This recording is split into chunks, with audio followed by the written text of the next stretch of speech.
Good morning student last video લેક્ચરના crystal field થિયરીના last video લેક્ચરમાં આપણે શીખ્યા કે splitting of the d orbital in octahedral complexes અને આ વિડિયો લેક્ચરમાં આપણે જોવાનું છે distribution of d electrons of the central metal cation in T2g and Eg orbitals in high spin and low spin octahedral complexes.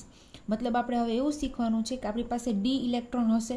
D electron મતલબ કે central atom તરીકે આપણી પાસે કોઈ એક મેટલ એટમ હશે અને એ મેટલ એટમ છે ડી બ્લોકની હશે. તો એ ડી બ્લોકમાં હોવાને લીધે એની પાસે ડી ઓર્બિટલમાં સમથિંગ ઇલેક્ટ્રોન હશે. ફોર એક્ઝામ્પલ D1 હશે તો 1 ઇલેક્ટ્રોન, 2 હશે તો 2 ઇલેક્ટ્રોન. આ જે ઇલેક્ટ્રોન છે એ કઈ ઓર્બિટલમાં ભરાશે, એટલે કે આપણી પાસે 2 સેટ્સ ઓફ ઓર્બિટલ છે, એક T2g છે અને એક Eg છે. તો કયા સેટમાં આપણે ઇલેક્ટ્રોન ભરવાના અને એ પણ ક્યારે, તો કે ઓક્ટાહાઇડ્રલ કોમ્પ્લેક્સ. પછી ઓક્ટાહાઇડ્રલ કોમ્પ્લેક્સ ફરીથી આપણી પાસે 2 ટાઈપ્સના છે કે હાઈ સ્પિન ઓક્ટાહાઇડ્રલ કોમ્પ્લેક્સ કે લો સ્પિન ઓક્ટાહાઇડ્રલ કોમ્પ્લેક્સ. એટલે કે કોમ્પ્લેક્સ ઉપર ડિપેન્ડ કરે કે ઇલેક્ટ્રોન છે એ કઈ ઓર્બિટલમાં ભરાશે. મતલબ કે 3 ઓર્બિટલ આપણી પાસે અહીંયા છે જેને T2g કહેશું અને 2 ઓર્બિટલ આપણી પાસે ઉપર છે જેને Eg કહેશું. Egની એનર્જી વધારે છે અને T2gની એનર્જી ઓછી છે. એટલે આ ક્યારે ઇલેક્ટ્રોન ભરવાની વાત થાય છે, તો કે રીડિસ્ટ્રીબ્યુશન થયા પછી. મતલબ જ્યારે કોમ્પ્લેક્સ ફોર્મેશન થતું હશે ત્યારે ડી ઓર્બિટલમાં રહેલા ઇલેક્ટ્રોનનું રીડિસ્ટ્રીબ્યુશન કરવામાં આવશે. તો ઇલેક્ટ્રોન હવે ક્યાં ભરાશે એની આપણે ચર્ચા કરવાની છે. તો એ કેના ઉપર ડિપેન્ડ કરશે, તો કે આપણો કોમ્પ્લેક્સ કઈ ટાઈપનો છે એના ઉપર ડિપેન્ડ કરશે. ઓક્ટાહાઇડ્રલ કોમ્પ્લેક્સ છે તો એ રીતે ભરાશે અને ટેટ્રાહાઇડ્રલ કોમ્પ્લેક્સ હોય તો એ રીતે ભરાય. પણ અગેઇન ફરીથી ઓક્ટાહાઇડ્રલ કોમ્પ્લેક્સને ફરીથી 2 પાર્ટમાં ડિવાઈડ કરવામાં આવે છે, ધેટ ઇઝ હાઈ સ્પિન ઓક્ટાહાઇડ્રલ અને લો સ્પિન ઓક્ટાહાઇડ્રલ. તો આપણે ઇલેક્ટ્રોનનું કન્ટ્રીબ્યુશન રીડિસ્ટ્રીબ્યુશન જોતા પહેલાં એ શીખવું પડશે કે what is high spin octahedral complexes and what is low spin octahedral complexes. તો સૌથી પહેલાં આપણે એ સમજીએ કે હાઈ સ્પિન કેને કહેશું અને લો સ્પિન કેને કહેશું. તો એના માટે આપણી પાસે લિગેન્ડ કેવો છે એ ડિસાઇડ કરે કે આપણો કોમ્પ્લેક્સ હાઈ સ્પિન બનશે કે લો સ્પિન બનશે. લિગેન્ડ કેવો છે, મતલબ કે લિગેન્ડના પણ ફરીથી 2 ટાઈપ હોય કે લિગેન્ડ સ્ટ્રોંગ હોય અને વીક હોય. જો આપણો લિગેન્ડ છે એ સ્ટ્રોંગ હશે તો એનાથી શું થશે, તો કે આ સ્પ્લિટિંગ વધી જાય. આ સ્પ્લિટિંગ છે એ વધવાથી શું થાય, તો કે આ જે ડેલ્ટા ઓક્ટાહાઇડ્રલ છે એની એનર્જી વધી જાય. સ્પ્લિટિંગ વધે, આ સ્પ્લિટિંગ વધે, આ ગેપ વધશે તો આ ગેપ છે એની વેલ્યુ જ ડેલ્ટા ઓક્ટાહાઇડ્રલ છે ને. તો સ્પ્લિટિંગ વધવાથી તો value of delta octahedral also increases. તો ડેલ્ટા ઓક્ટાહાઇડ્રલની વેલ્યુ વધી જાય કેનાથી, તો કે P થી. P શું છે અહીંયા, P છે પેરિંગ એનર્જી. Pairing energy. ના what is pairing energy? Pairing energy એટલે એક ઇલેક્ટ્રોન ભર્યા પછી બીજો ઇલેક્ટ્રોન એમાં ભરવો હોય, આપણે એ જ ઓર્બિટલમાં સેમ ઓર્બિટલમાં વિથ ઓપોઝિટ સ્પિન આપણે બીજો ઇલેક્ટ્રોન ભરવો હોય તો એના માટે કંઈક પેરિંગ એનર્જી આપણે આપવી પડે. પેરિંગ એનર્જી એટલે કે 2 ઇલેક્ટ્રોન ભરાવાથી જે પેર થાય એ પેરિંગ એનર્જી આપણે એને આપવી પડે. તો પેરિંગ એનર્જી કરતાં ડેલ્ટા ઓક્ટાહાઇડ્રલની એનર્જી વધી જાય કારણ કે લિગેન્ડ જો આપણો સ્ટ્રોંગ હોય ત્યારે. તો એનાથી શું થાય, તો કે જ્યારે આપણે બીજો ઇલેક્ટ્રોન ભરવાનો થાય તો એ ઓછી એનર્જીવાળું પહેલાં કામ કરે ને. અને આપણને ખબર છે ઇલેક્ટ્રોન જ્યારે ભરતા હોય જેમ એનર્જી ઓછી આ ઇલેક્ટ્રોન એ વસ્તુ વધારે ચૂઝ કરે. મતલબ કે એની પેરિંગ એનર્જી ઓછી છે તો ઇલેક્ટ્રોન શું કરશે, તો કે ઓછું એની પેરિંગ એનર્જી ઓછી છે ડેલ્ટા ઓક્ટાહાઇડ્રલ કરતાં તો ઇલેક્ટ્રોન પેર થવાની ટ્રાય કરશે. મતલબ કે આપણી પાસે D4 ઇલેક્ટ્રોન છે તો 3 ઇલેક્ટ્રોન તો આપણે T2gમાં ભરી દીધા. પ્રશ્ન છે ચોથા ઇલેક્ટ્રોનનો. ચોથો ઇલેક્ટ્રોન ક્યાં ભરવાનો, એની પેરિંગ એનર્જી ઓછી છે તો ચોથો ઇલેક્ટ્રોન અહીંયા પેર કરી દેશે.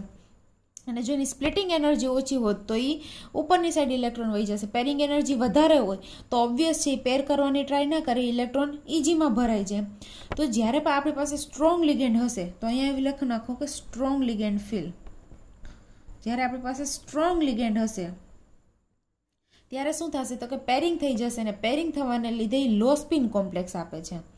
લો સ્પિન જો અહીંયા લખેલું છે સ્ટ્રોંગ ફિલ્ડ. સ્ટ્રોંગ ફિલ્ડ એટલે શું, તો કે લિગેન્ડ સ્ટ્રોંગ હોય તો એનું ફિલ્ડ પણ કેવું હોય, સ્ટ્રોંગ હોય. એને લીધે જે કોમ્પ્લેક્સ જનરેટ થાય એ inner shell orbital complex generate થાય. પણ જ્યારે આપણી પાસે વીક ફિલ્ડ હોય એટલે કે વીક લિગેન્ડ હોય ત્યારે શું થાય, વીક લિગેન્ડ હશે તો આ સ્પ્લિટિંગ એટલું બધું નહીં થાય. સ્પ્લિટિંગ એટલું નહીં થાય મતલબ કે ડેલ્ટા ઓક્ટાહાઇડ્રલની એનર્જી ઓછી હશે. કેની કમ્પેરિઝનમાં, પેરિંગ એનર્જીની કમ્પેરિઝનમાં. મતલબ કે પેરિંગ એનર્જી કરતાં ઓક્ટાહાઇડ્રલની વેલ્યુ ઓછી હશે, ડેલ્ટા ઓક્ટાહાઇડ્રલ ઓછું હશે તો હવે ઇલેક્ટ્રોન શું કરશે? પેર કરશે? તો કે નહીં. પેરિંગ એનર્જી વધારે છે તો ઇલેક્ટ્રોન પેરિંગ નહીં કરે. શું કરશે? D4માં જ્યારે ઇલેક્ટ્રોન ભરીએ ત્યારે 3 ઇલેક્ટ્રોન તો T2Gમાં જ આવે. ચોથો ઇલેક્ટ્રોન ક્યાં જશે? EG ઓર્બિટલમાં જાય. જ્યારે આમાં ચોથો ઇલેક્ટ્રોન ક્યાં આવે? તો કે T2Gમાં આવે, EGમાં આવે નહીં. તો એના લીધે જે જનરેટ થાય એને હાઈ સ્પિન કોમ્પ્લેક્સિસ કહેવાય. અને કેનાથી હાઈ સ્પિન કોમ્પ્લેક્સ જનરેટ થાય? તો કે જ્યારે આપણી પાસે વીક લિગેન્ડ હોય ત્યારે. અને એનાથી જે કોમ્પ્લેક્સ જનરેટ થાય એને આઉટર શેલ ઓર્બિટલ કોમ્પ્લેક્સ કહેવાય. અને સ્ટ્રોંગ ફિલ્ડથી જે જનરેટ થતો હોય એને ઇનર શેલ ઓર્બિટલ કોમ્પ્લેક્સ કહેવાય. આ છે હાઈ સ્પિન અને લો સ્પિન કોમ્પ્લેક્સની વાત. હવે એવી રીતે આપણે ઇલેક્ટ્રોન રીડિસ્ટ્રીબ્યુશન જોવાનું છે. તો આ જુઓ ઇલેક્ટ્રોનિક રીડિસ્ટ્રીબ્યુશન. આપણી પાસે ડી ઇલેક્ટ્રોન્સ છે. D1 થી D10 સુધીના ઇલેક્ટ્રોન છે જેને આપણે ભરવાના છે. મેં બંને બાજુ ઓક્ટાહાઇડ્રલ કોમ્પ્લેક્સીસ જ રાખ્યું છે. એટલે કે પહેલા ઇલેક્ટ્રોન T2Gમાં જશે ને ત્યારબાદ EGમાં જશે. લેફ્ટ હેન્ડ સાઈડ મારી પાસે હાઈ સ્પિન કોમ્પ્લેક્સ છે અને રાઈટ હેન્ડ સાઈડ મારી પાસે લો સ્પિન કોમ્પ્લેક્સ છે. તો અગેન અહીંયા હું લખી દઉં. લો સ્પિન કોમ્પ્લેક્સ હશે તો લો સ્પિન કોમ્પ્લેક્સ મતલબ કે સ્પ્લિટિંગ વધારે થશે. અને સ્પ્લિટિંગ વધારે થશે તો એની ડેલ્ટા ઓક્ટાહાઇડ્રલ કેવી હશે? વધારે. કેની કમ્પેરિઝનમાં? પેરિંગ એનર્જીની કમ્પેરિઝનમાં. અને હાઈ સ્પિન કોમ્પ્લેક્સ હશે તો ડેલ્ટા ઓક્ટાહાઇડ્રલ કેવી હશે? ઓછી હશે. કેની કમ્પેરિઝનમાં? પેરિંગ એનર્જીની કમ્પેરિઝનમાં. તો હવે આપણે ઇલેક્ટ્રોન ભરવાના છે. ભરતા જઈએ ઇલેક્ટ્રોન. સૌથી પહેલાં આપણે હાઈ સ્પિન કોમ્પ્લેક્સની વાત કરી લઈએ. હાઈ સ્પિનમાં સૌથી પહેલાં D1 ઇલેક્ટ્રોન એટલે કે એક ઇલેક્ટ્રોન હોય તો કેમાં ભરાય? તો કે T2G1માં. T2Gમાં આપણી પાસે 3 ઓર્બિટલ છે એટલે પહેલો ઇલેક્ટ્રોન T2Gમાં આવશે, બીજો ઇલેક્ટ્રોન ફરીથી T2Gમાં આવશે, ત્રીજો ઇલેક્ટ્રોન ફરીથી T2Gમાં આવશે. હવે T2Gમાં એક ઇલેક્ટ્રોન બધીમાં આવી ગયો. 3 ઓર્બિટલ છે, ત્રણેયમાં એક ઇલેક્ટ્રોન આવી ગયો. હવે વાત છે ચોથા ઇલેક્ટ્રોનની. જો ચોથો ઇલેક્ટ્રોન ક્યાં જશે? તો કે હાઈ સ્પિન કોમ્પ્લેક્સ છે મતલબ કે એની પેરિંગ એનર્જી કેવી હશે? વધારે હશે. તો એ પેરિંગ નહીં કરે. શું કરશે? ચોથો ઇલેક્ટ્રોન ઉપરની ઓર્બિટલમાં મતલબ કે ચોથો ઓર્બિટલ જ્યારે આપણી પાસે હાઈ સ્પિન હશે ત્યારે પેરિંગ નહીં કરે. 3 ઇલેક્ટ્રોન T2Gમાં ભરાઈ જાય પછી ચોથો ઇલેક્ટ્રોન ડાયરેક્ટ EGમાં જતો રહેશે. તો અહીંયા આપણે લખવાનું થાય તો આ રીતે લખીએ કે D4 માટે 3 ઇલેક્ટ્રોન T2Gમાં છે, T2G3 અને EG1. પાંચમો ઇલેક્ટ્રોન ફરીથી T2Gમાં એટલે કે T2G3 EG2. છઠ્ઠો ઇલેક્ટ્રોન હવે આપણી પાસે હાફ ફિલ્ડ કન્ફિગરેશન થઈ ગઈ મતલબ કે D5 સુધી પહોંચી ગયા. બધી સબ ઓર્બિટલમાં એક ઇલેક્ટ્રોન આવી ગયો. એટલે હવે D6નો ઇલેક્ટ્રોન તો ફરીથી નીચેથી ચાલુ કરવાનો એટલે કે હવે એનું પેરિંગ થાય કારણ કે બધી ઓર્બિટલમાં એક ઇલેક્ટ્રોન આવી ગયો મતલબ હવે એનું પેરિંગ કરવાનું હોય. તો છઠ્ઠો ઇલેક્ટ્રોન નીચે પેર કરશે એટલે ત્યાં 4.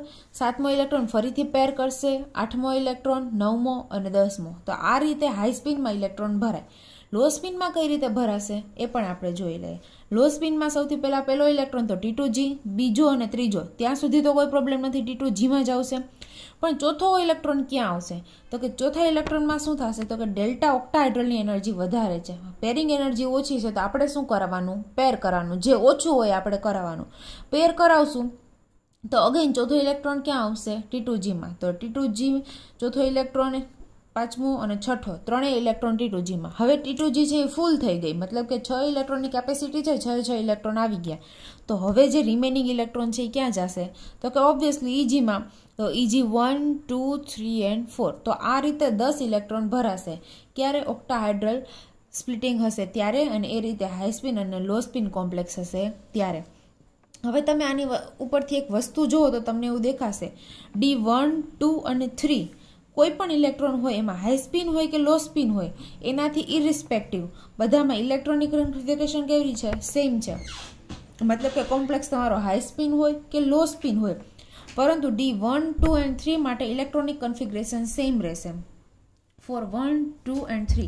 હવે એવી જ રીતે તમે જુઓ તો D8, 9 અને 10 એમાં પણ શું થશે? તો કે કોમ્પ્લેક્સ તમારો હાઈ સ્પિન હોય કે લો સ્પિન હોય ઇલેક્ટ્રોનિક કોન્ફિગરેશન કેવી રહેશે? સેમ રહેશે. એટલે કે આમાં 6, 2, 6, 2, 6, 3, 6, 3, 6, 4, 6, 4 મતલબ કે આ 6 ઓર્બિટલ માટે હાઈ સ્પિન કે લો સ્પિન આપણે જોવાનું રહેશે નહીં. બધામાં ઇલેક્ટ્રોનિક કન્ફિગરેશન સેમ રહેશે. પણ ઇલેક્ટ્રોનિક કન્ફિગરેશન ચેન્જ કેમાં થશે? તો કે 4, 5, 6 and 7 આ 5 ડી ઇલેક્ટ્રોનિક કન્ફિગરેશન માટે હાઈ સ્પિન અને લો સ્પિનની ઇલેક્ટ્રોનિક કન્ફિગરેશન ચેન્જ થાય છે. આટલી વસ્તુ આપણે ઇલેક્ટ્રોનિક કન્ફિગરેશન ઉપરથી શીખા. આ મેં તમને ડાયરેક્ટ બતાવી દીધું. હવે હું તમને થિયરી કરાવું છું.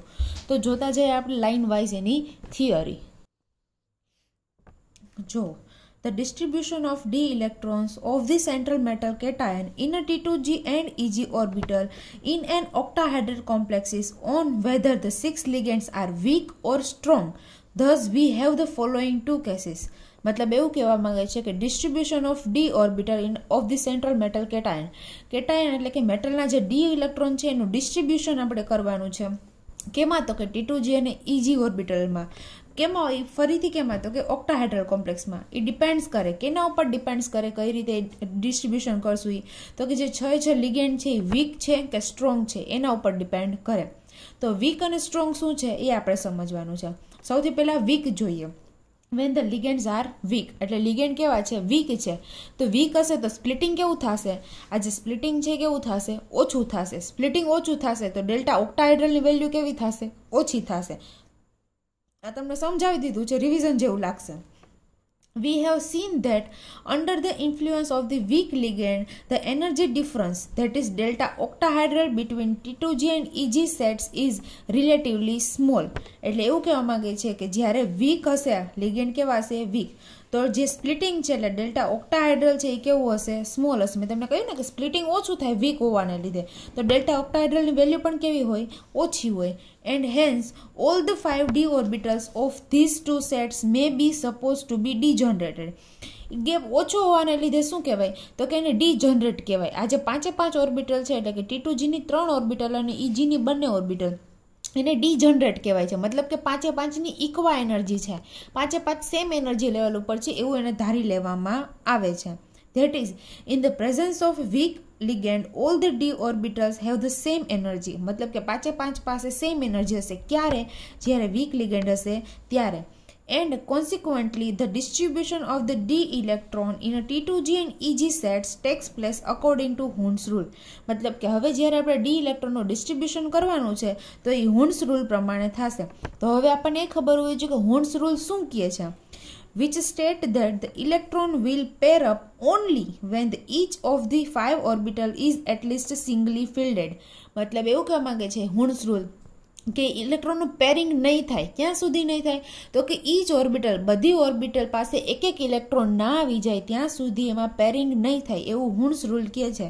તો જ્યારે આપણો વીકર હોય, મતલબ કે લિગેન્ડ આપણો વીક હશે ત્યારે આપણે હુન્સ રૂલ ફોલો કરશું. તો આપણે મેં જો અહીંયા લખેલું હતું કે it follows the હુન્સ rules.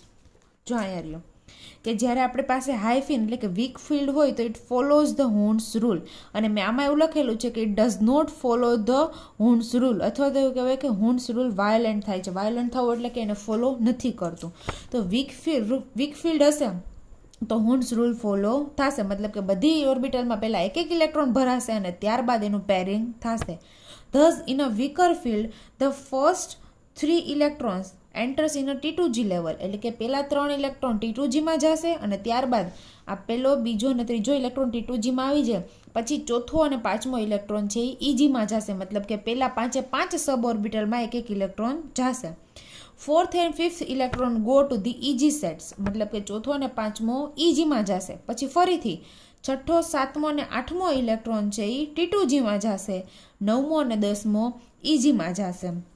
The octahedral complexes containing weak ligands are called weak field. જેમાં weak ligand હોય એને weak field કહેવાય, અથવા તો એને low field complex પણ તમે કહી શકો. તો આ આપણે વાત કરી low field complexની અથવા તો weak field complexની. તો જો આ આપણે જોઈએ છીએ distribution of d electrons in a T2g and Eg sets of orbital in a weaker field. મતલબ કે આપણે જે weak fieldની હમણાં વાત કરી એમાં આપણે જોવાનું છે. તો જો વીક ફિલ્ડ હશે તો આપણે શું કરશું? વીક ફિલ્ડ હશે તો આ જે સ્પ્લિટિંગ થાય છે અહીંયા Eg અને અહીંયા T2gનું જે સ્પ્લિટિંગ થઈ છે એ કેવું હશે?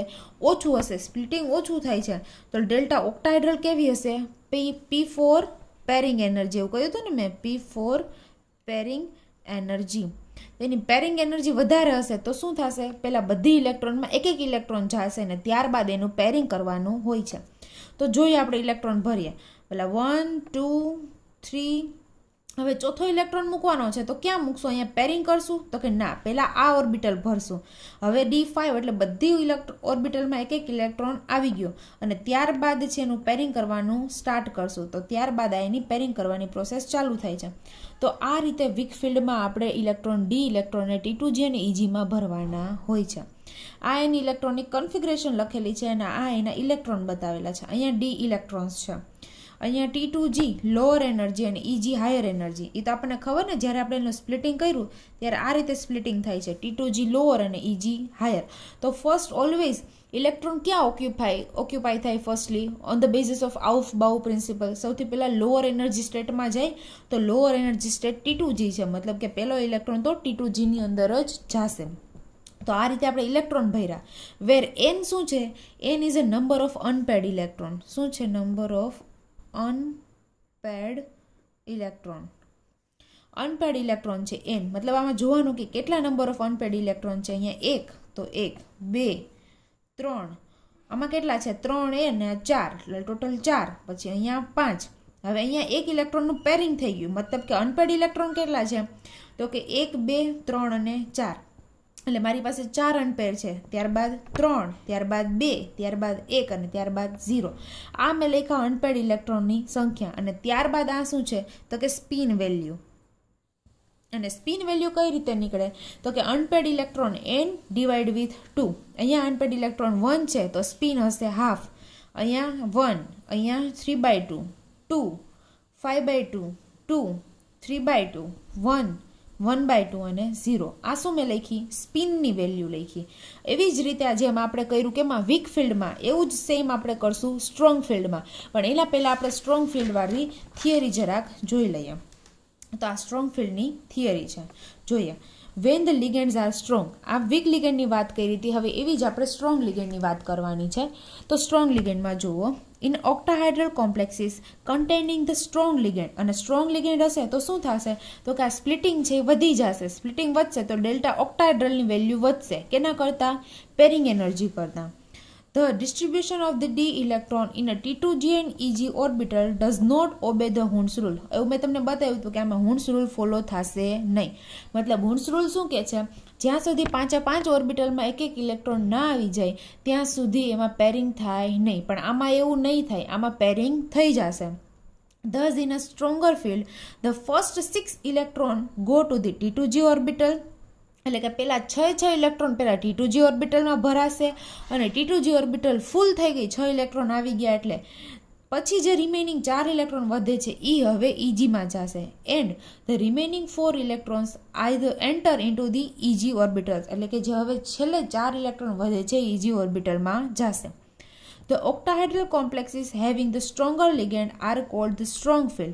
આમાં વીકર લિગેન્ડ હતા તો એને વીક ફિલ્ડ અથવા તો લો ફિલ્ડ કોમ્પ્લેક્સ કહેવાય, અને સ્ટ્રોંગ ફિલ્ડ અથવા તો હાઈ ફિલ્ડ કોમ્પ્લેક્સ કહેવાય.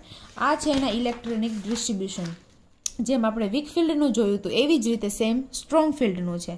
આ છે ડી ઇલેક્ટ્રોન્સ. સૌથી પહેલાં શું કીધું? તો કે 1, 2 અને 3માં તો સેમ રહેશે. પછી ચોથો ઇલેક્ટ્રોન ક્યાં જશે? તો કે હવે ચોથો ઇલેક્ટ્રોન EGમાં નહીં જાય. ક્યાં જશે? તો કે પહેલાં એનું પેરિંગ થશે. શું કામે? તો કે પેરિંગ એનર્જી ઓછી છે કેના કરતાં? ડેલ્ટા ઓક્ટાહાઇડ્રલ કરતાં. મતલબ કે ઓછું છે એટલે પહેલાં અહીંયા પેર થશે, તો અહીંયા ચોથા ઇલેક્ટ્રોનનું પેરિંગ થશે. પછી 5મો અને 6થો, હવે T2G ઓર્બિટલ ફૂલફિલ થઈ ગઈ. હવે એની અંદર વધારે ઇલેક્ટ્રોન સમાઈ શકે એમ નથી. તો હવે જે 7મો ઇલેક્ટ્રોન આવશે એ કેમાં જશે? EGમાં. 8, 9 અને 10. તો આ થશે એની ઇલેક્ટ્રોનિક કન્ફિગરેશન. આ જે લખેલી છે ઇલેક્ટ્રોન ભરેલા છે એ જ વસ્તુ છે. હવે જોઈએ એમાં અનપેડ ઇલેક્ટ્રોન કેટલા છે. તો આમાં 1, 2, 3. તો આમાં જ્યારે 4 હતા અનપેડ ઇલેક્ટ્રોન, અહીંયા કેટલા થઈ જાય છે? પેરિંગ હોવાને લીધે એનો અનપેડ ઇલેક્ટ્રોન ઘટી જાય છે. મતલબ કે અહીંયા 2 જ અનપેડ છે, અહીંયા 1 જ અનપેડ છે, આમાં તો 0 છે. ફરીથી 1 ઇલેક્ટ્રોન EGમાં જાય, મતલબ કે 1 અનપેડ ઇલેક્ટ્રોન, 2 અનપેડ ઇલેક્ટ્રોન, 1 અને 0.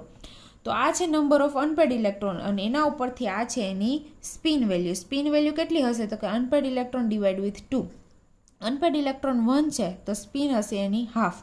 2 છે તો 1, 3 હાફ, 1, 1/2, 0, 1/2, 1, 1/2 and 0. આ થઈ એની ઇલેક્ટ્રોન, અનપેડ ઇલેક્ટ્રોન એન્ડ સ્પિનની વેલ્યુ. હવે આ બંને વસ્તુની આપણે કમ્પેરિઝન કરવાની છે, એટલે કે હાઈ સ્પિન અને લો સ્પિનમાં શું શું સિમિલર છે અને કઈ કઈ વસ્તુ અલગ છે એ વસ્તુની આપણે કમ્પેરિઝન કરવાની છે. જે વસ્તુ મેં તમને ઓલરેડી બતાવી દીધી છે એ જ વસ્તુ આપણે અગેન અહીંયા એકવાર જોઈ લઈએ. First, the weaker the ligand field is strong, whether the ligand field is strong or weak. मतलब કે ligand field આપણું strong હોય કે weak હોય, પરંતુ D1, D2 and D3 configuration the electron go to the lower energy T2G level. For the 8, 9 and 10 configuration the first 6 electron go to the T2G level and the remaining go to the EG level. मतलब એવું કહેવા માંગે છે કે D1, 2, 3 અને 8, 9, 10 માટે electronic configuration whether it is a weak field કે strong field બંને માટે કેવું રહે છે, સેમ રહે છે. આ વસ્તુ મેં તમને બતાવી હતી કે સ્ટ્રોંગ ફિલ્ડ હોય કે વીક ફિલ્ડ હોય એની ઇલેક્ટ્રોનિક કન્ફિગરેશન કેવી રહે છે, સેમ રહે છે. D1, 2 and 3 અને 8, 9 અને 10 માટે હાઈ સ્પિન અને લો સ્પિન એની ઇલેક્ટ્રોનિક કન્ફિગરેશન કેવી હોય છે, સેમ હોય છે. ચેન્જીસ ખાલી કેમાં છે તો કે 4, 5, 6 અને 7માં. બસ એ જ વસ્તુ અહીંયા કહેવા માંગે છે. Thus, the distribution of the electron of 1, 2, 3, 8, 9 and 10 configuration in a T2G and EG level for the both stronger and weak octahedral ligand is same. આવી ગયા હરીફરને ત્યાં જ કે D1 થી D3 અને D8 થી D10 માટે ઇલેક્ટ્રોનિક કન્ફિગરેશન કેવી રહેશે, સેમ રહેશે.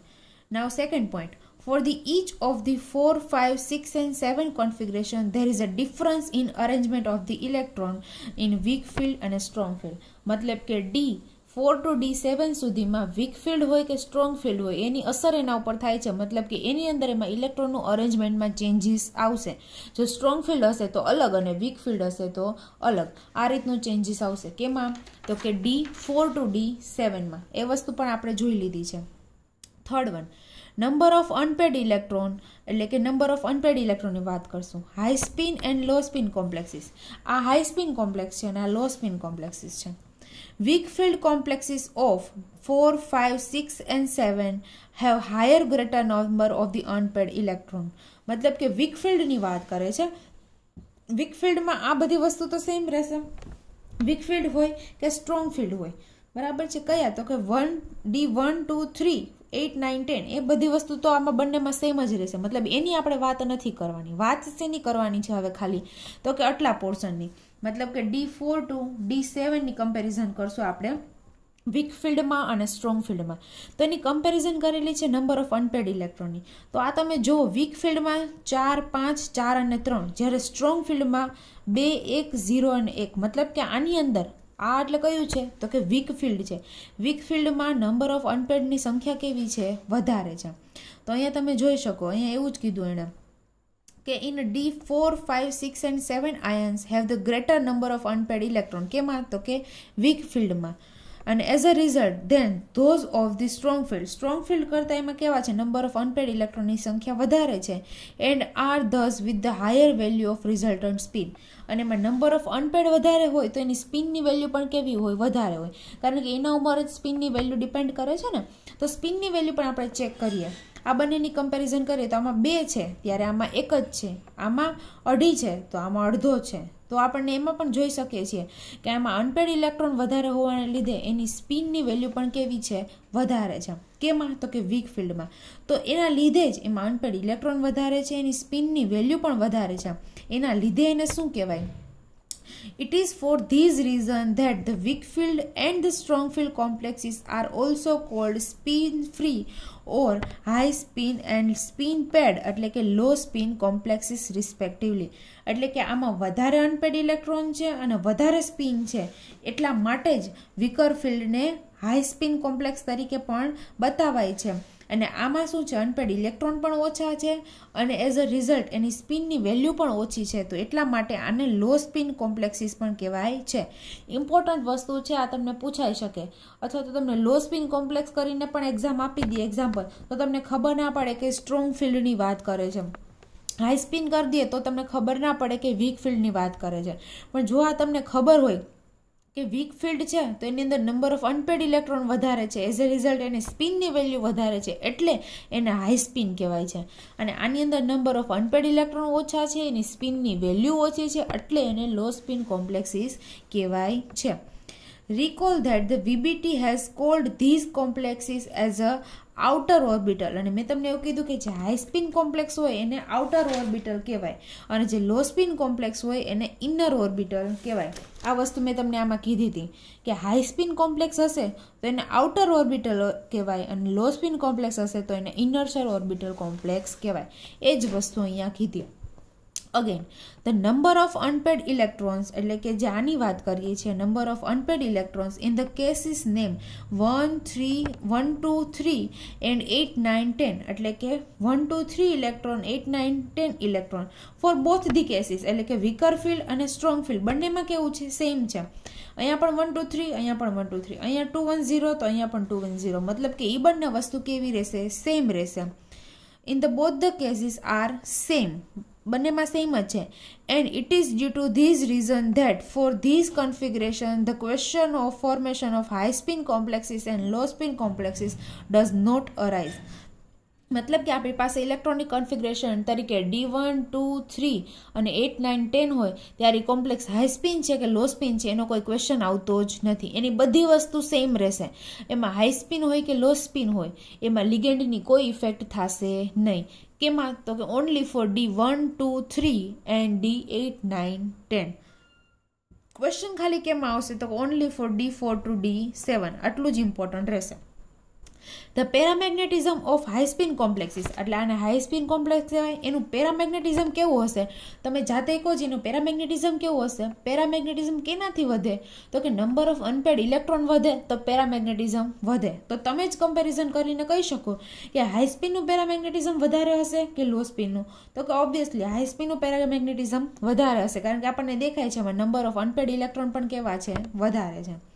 The paramagnetism of high spin complexes is larger than that of the low spin complexes. એટલે કે સ્ટ્રોંગ ફિલ્ડ કરતાં વીક ફિલ્ડનું પેરામેગ્નેટિઝમ પણ વધારે હશે. Since as it is evidence from the table number 5.6 and table number 5.7, મતલબ કે આ બંને ટેબલ ઉપરથી આપણે એ વસ્તુ કહી શકીએ. High spin complexes have more unpaired electron than the low spin complexes. અને એના ઉપરથી જ ખબર પડે કે હાઈ સ્પિનનું પેરામેગ્નેટિઝમ વધારે હશે. કેની કમ્પેરિઝનમાં? લો સ્પિન કોમ્પ્લેક્સની કમ્પેરિઝનમાં, અથવા એનું બીજું નામ છે ઇનર સ્ફિયર ઓર્બિટલમાં, અથવા તો ત્રીજું નામ છે એને શું કહેવાય? સ્ટ્રોંગર ફિલ્ડ કોમ્પ્લેક્સમાં. આ ત્રણ રીતે એકની એક વસ્તુના ત્રણ નામ છે. એને તમે સ્ટ્રોંગ ફિલ્ડ કોમ્પ્લેક્સ કહી શકો, લો સ્પિન કોમ્પ્લેક્સ કહી શકો અને ઇનર સ્ફિયર કોમ્પ્લેક્સ પણ કહી શકો. એવી રીતે આને વીક ફિલ્ડ કોમ્પ્લેક્સ કહી શકો, હાઈ સ્પિન કોમ્પ્લેક્સ કહી શકો અને the last one is the outer shell orbital complex પણ કહી શકો. તો આજનો લેક્ચર આપણે અહીંયા સુધી રાખીએ. નેક્સ્ટ લેક્ચરમાં આપણે થોડાક સમ કરવાની ટ્રાય કરશું based on these electronic configuration. Thank you.